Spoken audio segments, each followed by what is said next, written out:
Pemirsa, Kejaksaan Agung memeriksa 14 saksi dalam kasus dugaan korupsi bahan baku minyak goreng yang menjerat 4 hakim dan Ketua Pengadilan Negeri Jakarta Selatan. Terkait hal ini, Komisi 3 DPR RI perlu ada pembenahan terhadap hakim agar kepercayaan publik terhadap peradilan Indonesia tidak tergerus.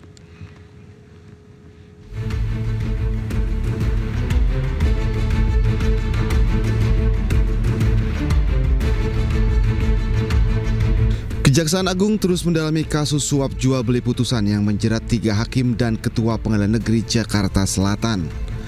Kapus Penkum Kejaksaan Agung Harli Siregar menyebut telah memeriksa 14 saksi termasuk saksi dari para tersangka.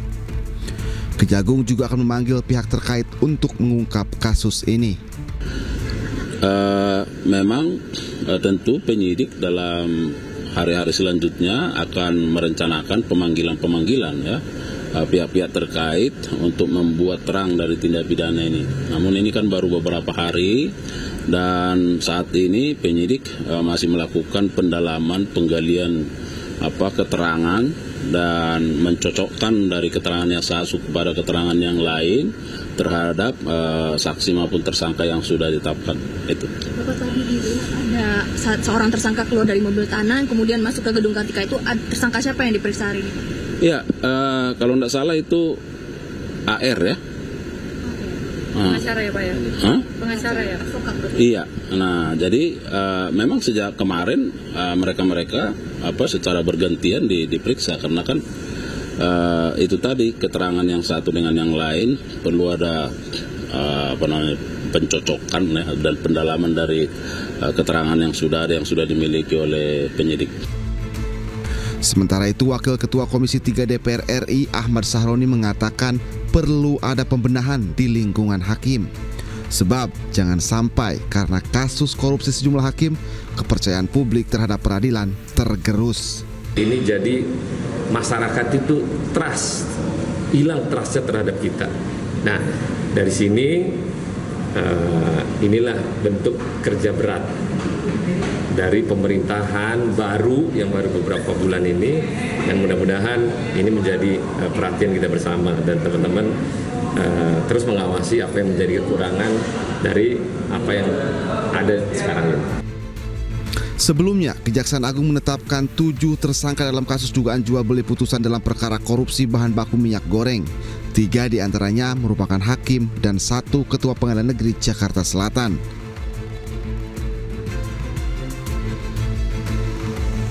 Kejagung mengungkap Ketua PN Jakarta Selatan memberikan uang suap kepada 3 hakim sebanyak 22,5 miliar rupiah.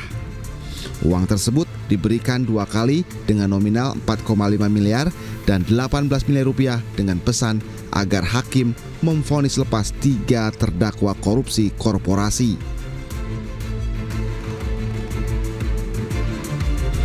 Kini 7 tersangka telah ditahan di Rutan Salemba. Tim Liputan iNews melaporkan. Menko Polhukam Budi Gunawan menyebut pemerintah tengah fokus mempersiapkan negosiasi tarif impor kebijakan Presiden Amerika Serikat Donald Trump. Tim negosiasi akan berangkat dalam waktu dekat. Ya, sekarang fokus termasuk negosiasi dengan Amerika ya, masalah ekonomi. Ada kan, kita ada klasifikasi yang terkait dengan tarif, non-tarif dan investasi. Itu sudah dirumuskan. Jadi ada tim dalam waktu dekat akan berangkat. Cukup ya. Anda masih bersama kami di iNews Prime. Pemirsa, viral di media sosial Agus difabel menikah dengan pujaan hatinya. Namun pihak keluarga membantah Agus hanya melakukan tunangan.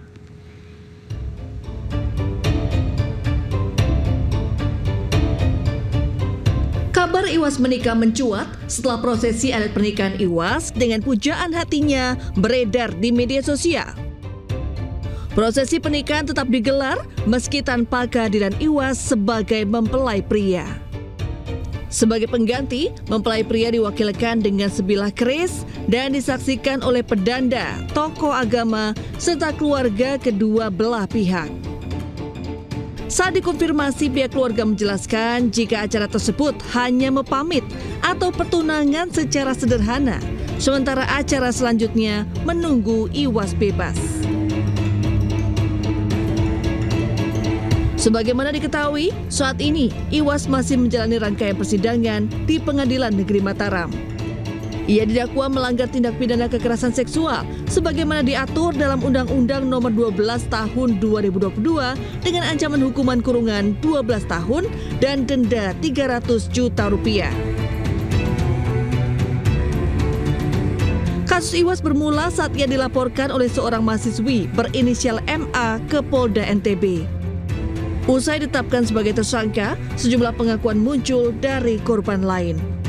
Total ada 15 orang yang disebut menjadi korban pelecehan oleh pria disabilitas tersebut.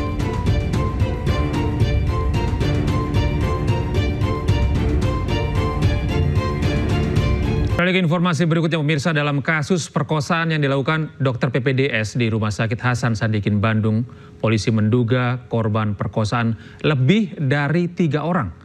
Pelaku pun kini telah tersangka dan terancam hukuman 17 tahun penjara.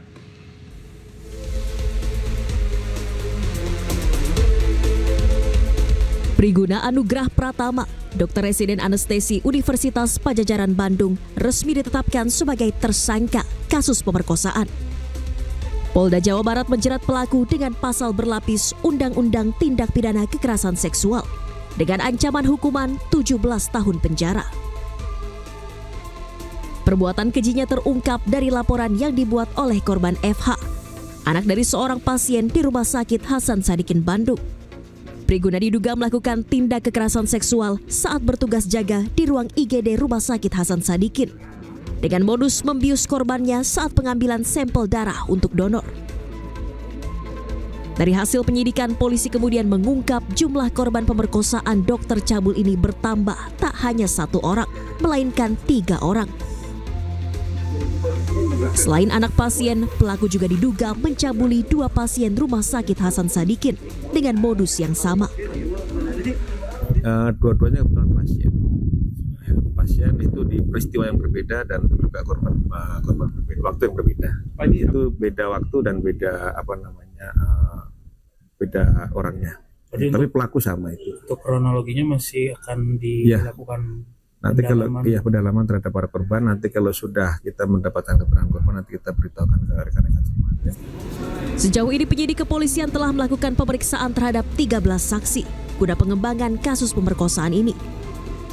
Polisi juga telah melakukan olah TKP lanjutan untuk mengumpulkan barang bukti dan sampel swab dari tempat kejadian perkara di ruang perawatan pasien. Dari Bandung, Jawa Barat, Tim Liputan iNews melaporkan. Sementara itu, Kementerian Pemberdayaan Perempuan dan Perlindungan Anak berharap pelaku pemerkosaan dokter residen terhadap keluarga pasien dihukum seberat-beratnya.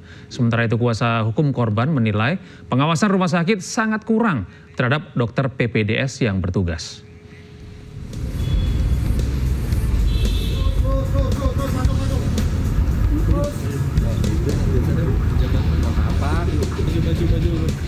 Wakil Menteri Pemberdayaan Perempuan dan Perlindungan Anak Indonesia Veronica Tan mendatangi Rumah Sakit Hasan Sadikin Bandung untuk melihat secara langsung lokasi pemerkosaan oleh oknum dokter residen Unpad terhadap keluarga pasien Senin lalu. Saat kunjungannya, Veronica menyebut akan mengawal kasus ini hingga tuntas karena pelaku harus diberi hukuman maksimal agar menjadi efek jera. Sementara itu, Menteri Pemberdayaan Perempuan dan Perlindungan Anak Arifah Fauzi menyampaikan akan memberi pendampingan trauma psikologis kepada para korban. Kami sudah melakukan koordinasi dengan Dinas P3A setempat.